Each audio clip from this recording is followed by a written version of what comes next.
Our next speaker is our own lead data scientist, Jess, who has joined us after a stint at CSIRO. And here we go, Jess. Thanks, Yana. Yeah, thanks. So, officially, yes, I have just joined Unearthed. I actually have a longer relationship with Zane and Justin and the team. We actually just recently celebrated our 5-year anniversary since the first hackathon with BHP in, when would that be, 2014, I think? So for those of you that were there were some interesting Boomi problems and a fairly innovative set of solutions that came out of that. We actually ended up giving Zane and Justin a big chunk of iron ore to celebrate, so they were understandably thrilled about that. Look, I've just come on board as the chief data scientist, so I'm the schmuck that's actually cleaning up the data for you guys, making sure you've got an interesting problem and one that's not going to have data leakage that some guy in Eastern Europe is going to crack in the space of about 2 days and make a really crap challenge for us. What I really wanted to talk about tonight is why we think data science and the crowd go together like peas and carrots. We think they are two tools, they're complementary and they're definitely better together. So I'm going to take a couple of different looks at this. Primarily the first part's going to be focused on what makes a really interesting data science problem that we can farm out to the crowd and get really good results on. So I think that's often something can be quite hard for people in industry to say, well, I've got lots of data, I've got lots of problems, I've got 99 problems, which one do I actually give to Unearthed to get the best result? So we'll go through a bit of that. So why the crowd? This is the slide I think we show ad nauseum in just about every talk we give. And I can see Holly rolling her eyes down the back there. But Joy's law, this phrase from Bill Joy, who's the founder of Sun Microsystems, who basically says, whatever your problem is, no matter what it is you're trying to solve, the best people to solve that problem probably aren't sitting inside your organisation. That's just the reality of the statistics of the 7 billion people on the planet. You probably haven't employed the right ones to solve all of your problems. So getting outside your organisation to try and find those people that are going to be the best people to solve your problems is really important. So the crowd concept. Obviously, there's some challenges. Daniel talked about this earlier in a large organisation engaging with small startups or individual innovators. What I'd like to say is at Unearthed, we now have this 5-year history of helping many of these large corporate partners of Unearthed to engage with this innovation community and engage in a really productive way that gets results. See some of the logos there, and it's really about like I said, solving those challenges, connecting to the digital talent external to their organisation, but also, as Daniel talked about, driving some internal change in your organisation to make your organisation more agile and flexible as well. So I'd like to just leave that there. That's our corporate spiel. What makes an interesting data problem for the crowd? This can be quite a tricky one. We've been sort of trying to map out internally the space of all possible data science problems and sort of reduce the dimensionality of that somewhat. And this is kind of the best thing we've come up with so far. We're really trying to map out problems on 2 axes. So on the horizontal axis, you can see I've got simple problems down one end. So a simple problem is something where I have a CSV, I have a bunch of columns in that CSV, I have one that I want to predict, for example, and I have a relatively simple relationship between the columns that I have data on and the one that I want to predict. Right? I think we have a lot of approaches in industry that are pretty much put the data in Excel, fit a line through it, and that's your prediction. That's that simple problem, simple end of the spectrum. The other thing I would say is that simple problems can be more complex than that. But generally we're looking at things where maybe our data formats are not changing very much, so that the format's always the same. We're not having to do much data munging. It's all of a nice uniform quality. Potentially it's not too big, so we can sort of iterate quite quickly on it. Those are sort of examples of nice simple problems that I think most people are pretty happy tackling by themselves at the moment.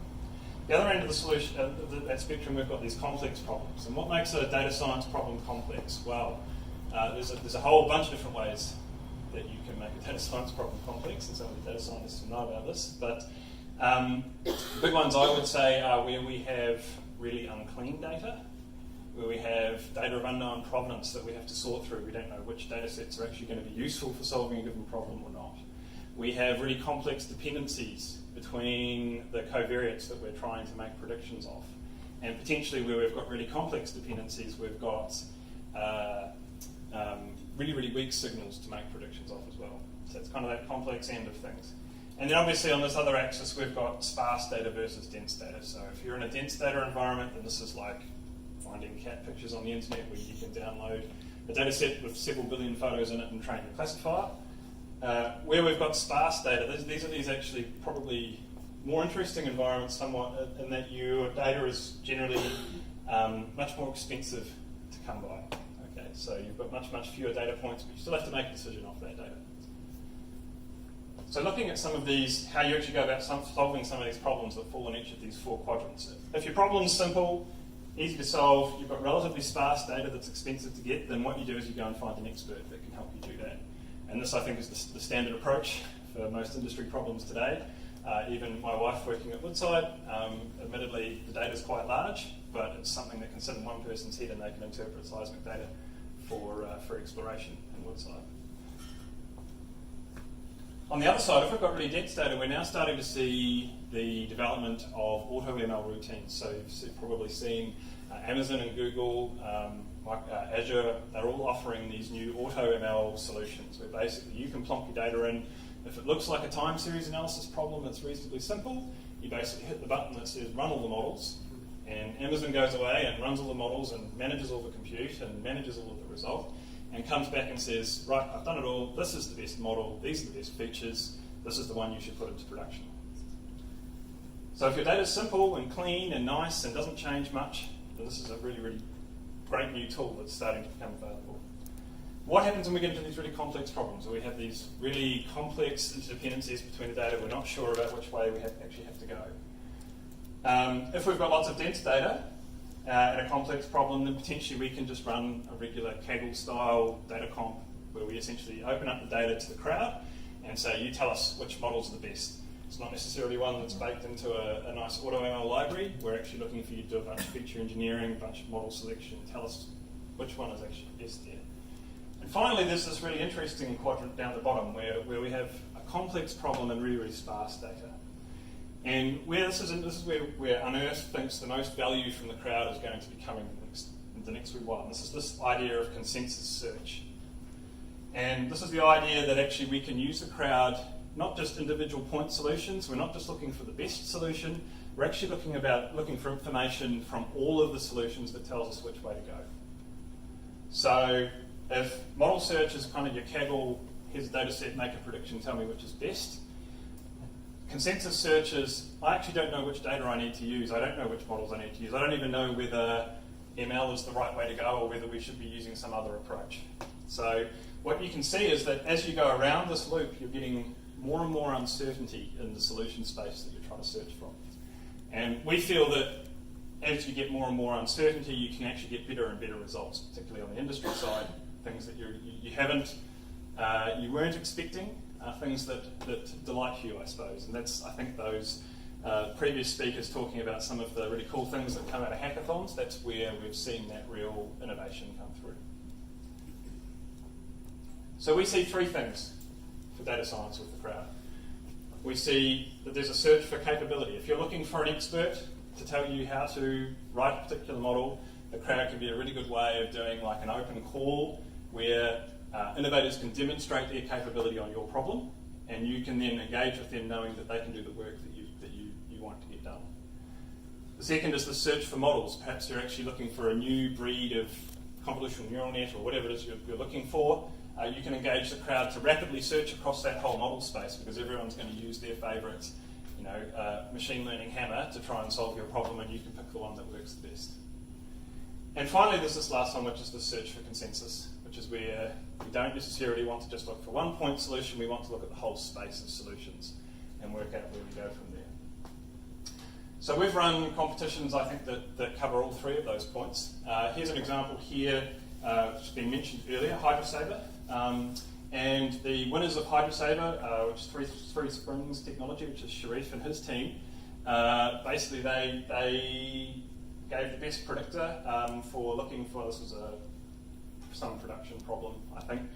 You can go on the website and you can see all the details if you want.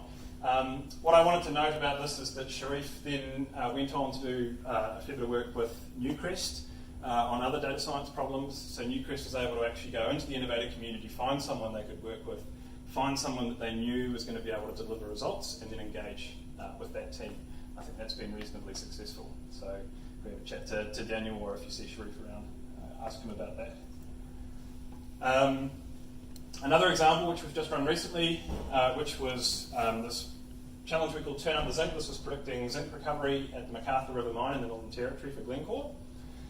This was, again, a reasonably complex processing problem where there were sort of lots of relationships between all of the data that was going in, and sort of lots of intermediate steps. It was actually quite a challenge from a challenge design point of view to actually come up with a data set that was that didn't have aspects of the recovery in the variables that were going in.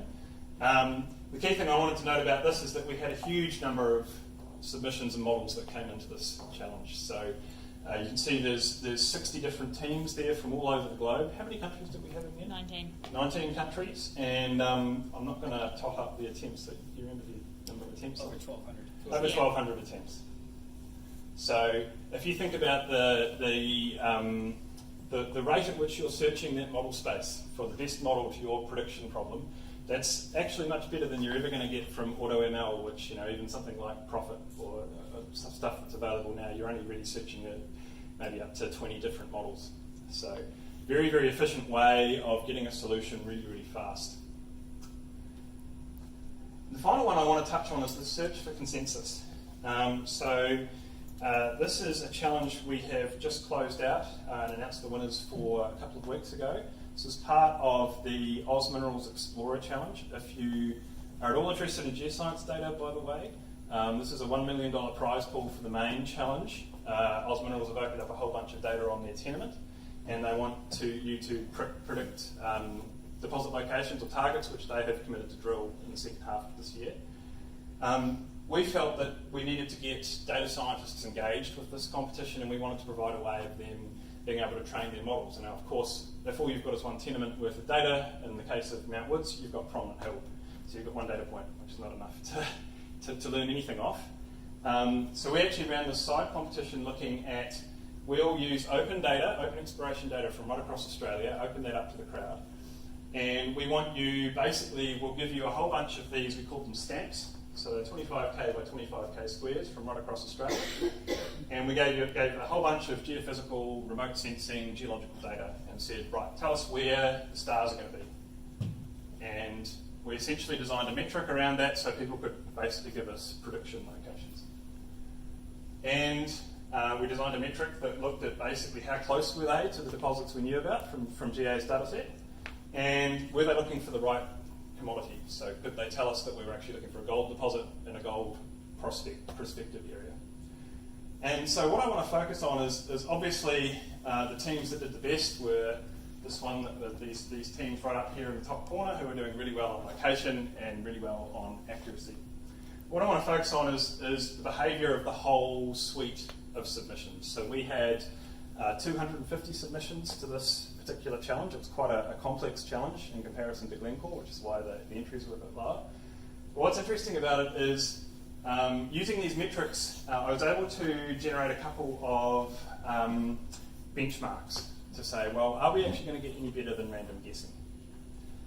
And so we designed a couple of benchmarks, one of which was the random optimist guess. And the random optimist guess said, okay, so for every one of those blue dots in Australia, my prediction is there's a gold deposit exactly in the centre of every single one of those. Right? So there's gold everywhere. I'm an absolute optimist. So essentially, this is just random guessing, saying there's gold everywhere, but random guessing on these metrics gets you here. Okay? So all of these down here are politely saying, they're bullshit, basically. So this is really interesting that actually this is an example of one of these really complex problems. And I mean, I don't want to say they're really crap. It's a really, really challenging problem with the data we've given them. It's really, really low resolution.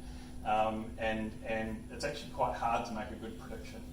But what is interesting is that with these metrics, we can then actually identify the teams that are doing better than crap and look at their overall behaviour.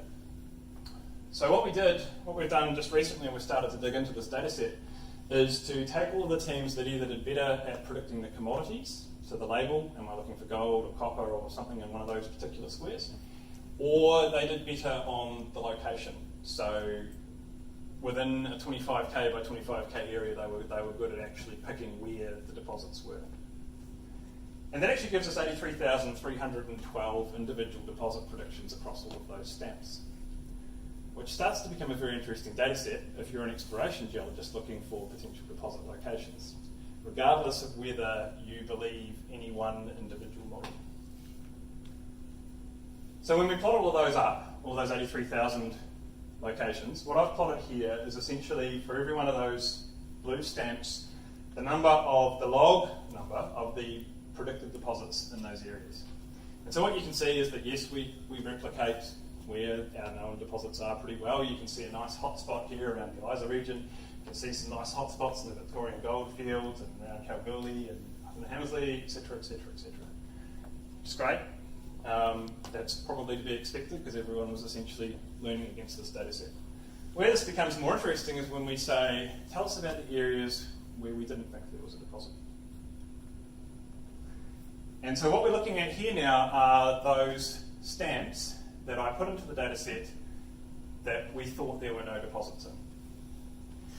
And what's interesting is that some of those stamps, the ones in dark black and purple, have up to 300 or 400 individual predictions of there actually being a deposit in one of those stamps. And those predictions are very, we're just looking at it at the moment, but they're very consistent. So they're all saying there's a gold deposit there, or they're all saying there's a lead zinc. We probably don't quite have enough information to tell you exactly where in that 25k by 25k square you should be looking. But it starts to get very interesting. If you're an exploration company saying, where do I go where no one's gone before, but which looks similar to what we already know, then this starts to look like a very interesting map. And the key thing is that because we've got this crowd approach, we've got a whole range of different model types that have gone and a whole range of different assumptions, a whole range of different ways people have approached the data and cleaned it up and pulled features out and done all of those things that we do as part of the data science process. You now also have a really nice measure of exactly how certain you are about whether this is just a noise aspect or whether there is actually a signal there for you to go and have a look at.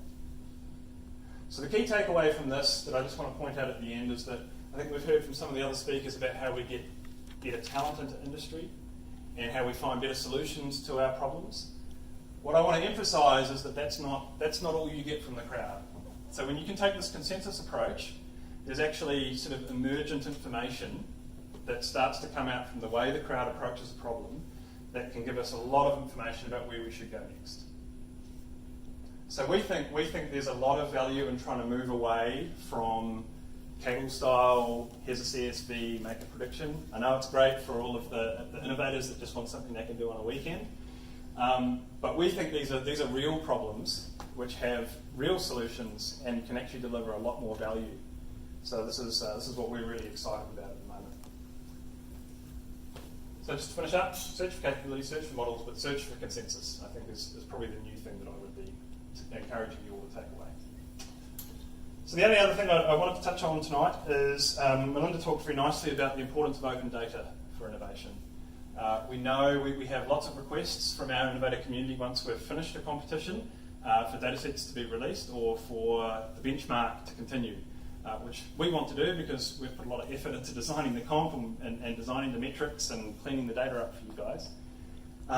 So we're very pleased to announce tonight that we are launching a new type of challenge, which is called the Evergreen Challenge. These data sets, we have worked with our industry partners, in particular Newcrest on the first three, to make these data sets open. They're open for you to use in either as part of your research or for a side project. We're just asking for attribution.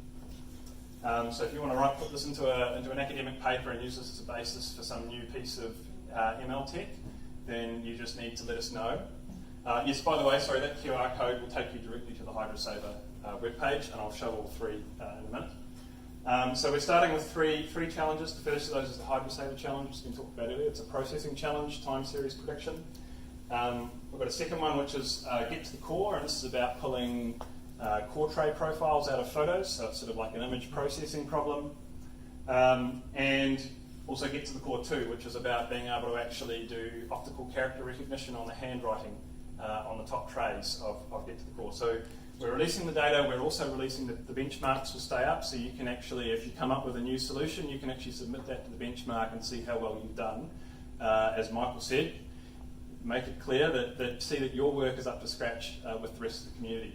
So we're really excited by this. We think this is a fantastic opportunity for innovators to actually start getting to grips with real industry data, with all its warts and all, and to basically be able to help build the next bit of innovation that's going to take industry forward. So that's it from me. That's it from Unearthed. Do we want to do questions? Yeah, from unless the Zane floor? wants to say anything. Or Zane? Okay. I'll hand over to Let Zane. Zane take one. No, actually, thank you for these good questions.